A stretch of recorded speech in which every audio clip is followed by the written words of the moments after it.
Cool. So, hi, for those of you that don't know me, my name is Rachel Turnball. I'm a PhD student from the University of Plymouth. And I'm just going to be running you through some very preliminary, and I do want to say very preliminary results from this past year about variation in abundance and condition of the juvenile, primarily 0 and 1 group bass in the Southwest English estuaries. Again, very preliminary. I'm seeing patterns and currently have no explanation for most of them.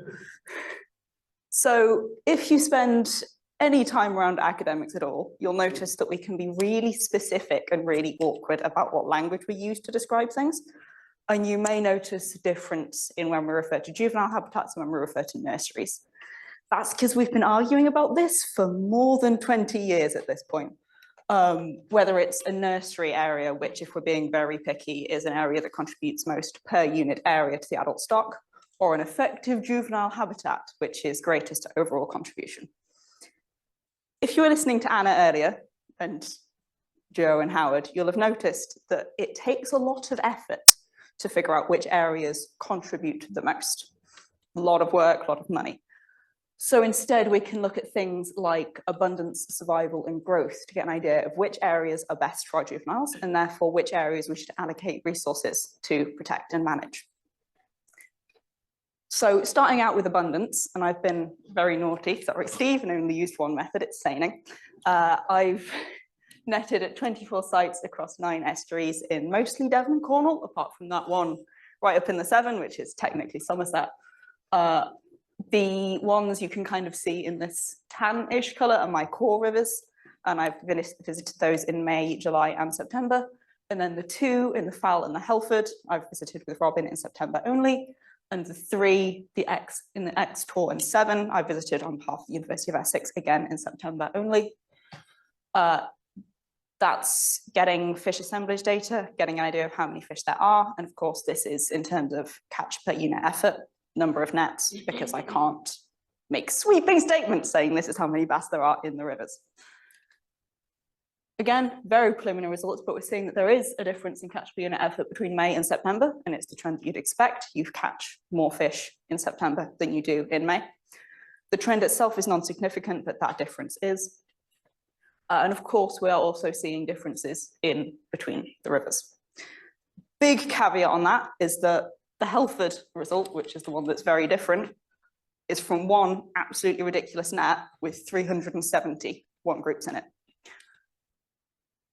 The other rivers, I haven't had such ridiculous nets. So again, more data needed to really solidify those differences and explain those patterns, but this is a start. Moving on to condition, just a bit of explanation first. Fulton's K is based on the length-weight ratios that we all like. Generally, 1 is considered good, bigger than that is fat, smaller than that is skinny, as a very general rule, although that is based on adults. Hepatosomatic index looks like a very scary word, but it's basically the relative weight of the liver as a proportion of the total body weight of the fish. As a general rule of thumb, higher hepatosomatic index is a good thing. It means they've got more energy stored that can then help them through periods of starvation or food restriction. And then fullness is a pretty simple one. How much food do they have in their stomach as a proportion of their total weight? Again, there's more analysis to be done here, but we are seeing significant effects of river and differences between rivers for fullness, Fulton's K, and hepatosomatic condition. And we're also in hepatosomatic condition only, seeing significant effect in day in year, higher HSI later in the season, which does make sense. They've had more time to eat, they've had more time to get fat, which then helps them survive through the winter. When it's colder, there's less food. Again, more analysis needs to be done to figure out what is driving these trends. I've got loads and loads of data on like the conditions of the water and all that, and linking everything together is the hard bit that I don't have time to do when I'm in the field in the summer, but we're working on.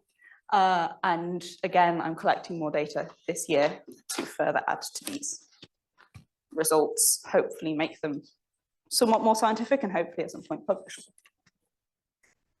Lots of future work to be done. I'm in the middle of my 2024 field season already.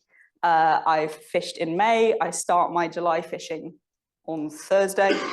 I'm also fishing for 3 weeks in September. Again, in my core 18 sites, I've got 6 sites that I'm joining with Robin and his colleagues down in the Fal and the Helford, and need to have conversations with Joe about it, but between 3 and 6 further sites in the X, the Tor and the 7, again for September. You've heard about otolith work with Joe. I'm working with him for more aging and growth work to get an idea of how well these fish are growing in my areas in particular. And then to further develop the condition work, I've been very generously awarded a bursary by the Bass Anglers Sport Fishing Society to do some aquarium studies on bass, seeing how they respond in terms of growth and condition to periods of food deprivation at different temperatures.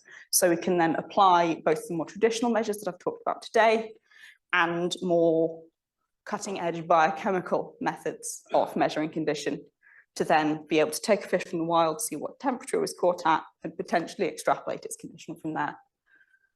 And as I've said, my previous results have been very preliminary. I need to do some more detailed analysis based on position in the estuaries, parameters, thank you, of the water, that kind of thing, to explain the trends that we're starting to see. But as an overall summary, we need to know about, ideally, contribution to identify true nurseries, in quotes, but really we use abundance, growth and survival more often because they're easier, they're cheaper, they're quicker, and so on.